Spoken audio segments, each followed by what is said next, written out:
Yeah, honestly, like I think there's such a difference. I mean, there's such a distance from my circumstances now to the worst my circumstances have ever been that I'm probably not as grateful as I should be.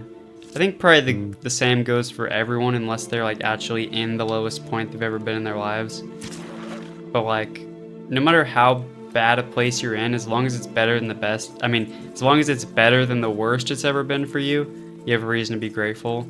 And even if it's the worst it's ever been, there's no way it's the worst it can get on this planet. Like worse is a deep, deep hole. You know what I mean? Like, yeah. in all my darkest times, I just tried to find outside perspective. And when you find outside perspective, like listening to this Naomi Park podcast where she's talking about her life in North Korea, or reading Man's Search for Meaning about, the Jewish concentration camps in World War II. I feel like whatever my problems are suddenly seems so insignificant when I have some empathy and look at those perspectives. Like, it's almost hard to look at. It's almost so terrifying and sad. It makes me not want to exist on this planet. But it also makes me infinitely grateful because I'm like, dude, like, this world is so much worse than I realize, and I'm interacting with so much of a better version of it than some people, and Yeah. I'm eternally grateful for that, And you shouldn't have a level of survivor's guilt where you're beating yourself up for having a better life than some people, because I don't think that's constructive, and I don't think they would like that either. But you should use that to inspire you to feel more grateful and to feel more happiness and excitement and joy in your own life. You know what I mean? That is very, very, very true.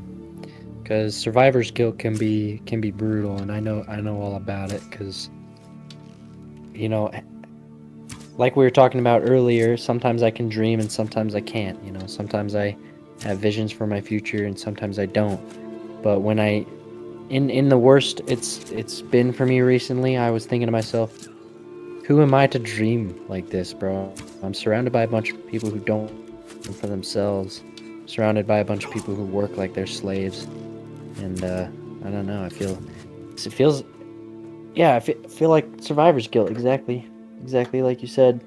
But one thing that I've found helps more than anything is seeking perspective from God, or from the universe, or from your ancestors, or from your higher self, whatever it is you want to come in contact with, because in those situations, knowing that you always have something to be grateful for because you're not at your lowest, you can thank them and they will appreciate that. It's almost like, I don't know, I'm a very esoteric, kind of like spiritual person. So I truly do believe, based on personal experience, that when you give that energy out to whatever it is you're giving it to, they'll send it back in the form of clarity and abundance and happiness, Yeah, I think but no matter what you believe, no matter what, area that extends into, like whatever religion you're a part of, or even if you're completely atheist or agnostic, I think that emotion of having gratitude for the world around you, having gratitude for everything you have, and for whatever is facilitating this existence is so powerful and so good for you, because it's yeah, like, what's the flip side of being grateful and choosing to be happy to be alive? Still being alive, still living in the same life, but just enjoying it less, being less happy. And it's like, really, it is that simple. Like, you feel like you owe it to yourself to, pity yourself and look at the negatives of your situation. But really, you could always just choose, just no matter what's happening, just try to have as much gratitude as possible and try to enjoy it as much as possible. Because whatever you believe, you're all in. There's no getting out of it. Like, you're here, you're right now, you're going to die eventually. You have to eat food, like there's all these specific mm, things. Like, we're stuck, we're a part of it, and we have to be warriors. We have to fight that reality. We have to fight for our positivity, or you just won't be happy. You'll live and suffer the same as everyone else, but you won't have, the skills, the discipline equipped to actually deal with it the right way, and you'll just be crushed under the burden of existence. Like, some people, I've gotten comments where they said, like, my burdens, my demons are too powerful for any words to cut through. And it's like, even just saying that, you're kind of robbing yourself of that power. Like, I can understand what they're saying is like, yes, I see you're trying to help people, but I am beyond help. They're saying like they yeah, they leave this comment to like let me know that they appreciate the good I'm doing, but it's not enough for them because they're in such a deep place. But I think the only way you'll ever fight your way out of a hole that deep, because I've been there, trust me, and I felt the exact same way, that no matter what anyone said, it didn't help. The only possible chance is if you give yourself the possibility of fighting out of that. Like, you need to have an internal locus of control. Like, you need to have enough faith in yourself that you have the free will and capability to change your situation.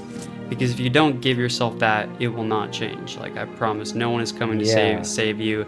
Like, nothing is just gonna like magically be like, all right, like you've suffered enough. Like, here's Yeah. absolute freedom and purpose. Like, no, you have to struggle for that. You know, it sucks. It's Yeah, like that, but and it is. it is. It's kill or be killed out here. And if when you're in the lowest of lows and like nothing seems like it's gonna go for you, you have to, for one, like you said, have that center of control, have that sense of freedom and free will and drive and purpose.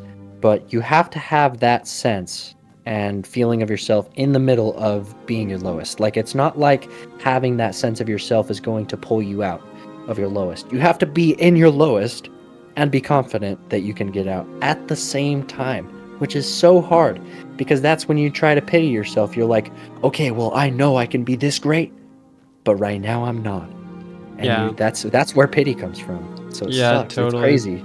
And like having these health issues, I sort of realized that although it is trial by fire and it's not the way I would have wanted to learn these lessons, I pitied myself more before I had health issues, because I felt back then like pitying myself like I could get Would some do something. validation from the world, or yeah, it made some difference, you know what I mean? Or like feeling bad for myself.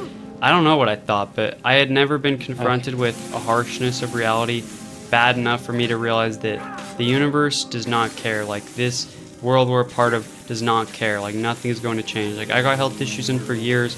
I just like felt bad for myself. I was suffering so terribly, and in a way it seems paradoxical, but I started to have more gratitude even though I was in the lowest place I'd ever been. I started to be happier in some ways even though I was in the lowest place I'd ever been. Like, my suffering taught me these lessons that I'm not sure I would have learned otherwise, you know, because I started to look for outside perspectives. Like, once you have looked into the abyss, you know, you start to understand more. You start to realize, like, some people are suffering so much worse than me. Like, I didn't know what suffering was. Like, I was so far above all of this. I wasn't in the trenches. And now that I'm here and I've seen, like, I'm so much happier and more grateful for where I am. And I was so ignorant and stupid for where I was before. And now that I'm starting to heal, like, I'm recovering from my health issues, and I gained this powerful perspective that I had to fight for in the lowest points of my life. I feel like I'm the happiest I've ever been, and I'm almost grateful for these trials I've been through, you know, and I know they were nothing compared to what some people have had to go through. And it's humbled me in a very powerful, really constructive way.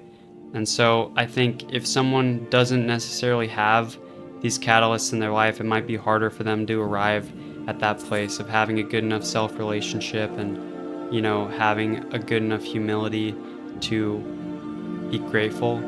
I think the only way aside from a real genuine experience is being empathetic enough and being enough of a student to be seeking those perspectives. Because it's not quite as good, but I think if you were sitting there like watching documentaries about all of the worst atrocities in human history, like seeing what some people have gone through and using that to inspire you to be more grateful about your life and, you know, care more about those around you and hug someone like it might be the last time you see them, like, I think you can arrive at that perspective without firsthand experience. It just feels like I'm the kind of person I had to learn the hard way, maybe. You know? Yeah. Yeah, man. I remember meeting you for the first time, and it was like right before your health issues started. And then through all that time, it's so interesting to think that I was going through my own little journey, like 16 years old, like doing my thing, and you're doing your thing, and it's like two. I remember coming over, and I don't know, nothing felt realer than being at your house in your room, hanging out with you, and listening to what you had to say about your situation, dude. I truly did like feel for you so much, but I also knew that eventually you'll get over yourself. Yeah, for real, dude. Yeah.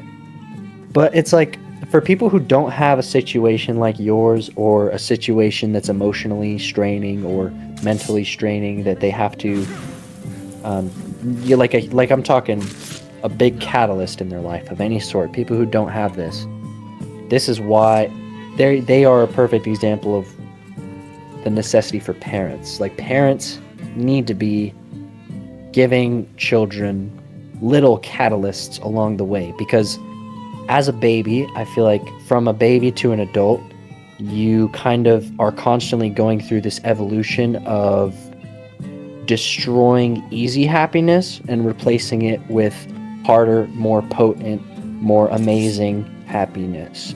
And it's like that happiness that's harder to obtain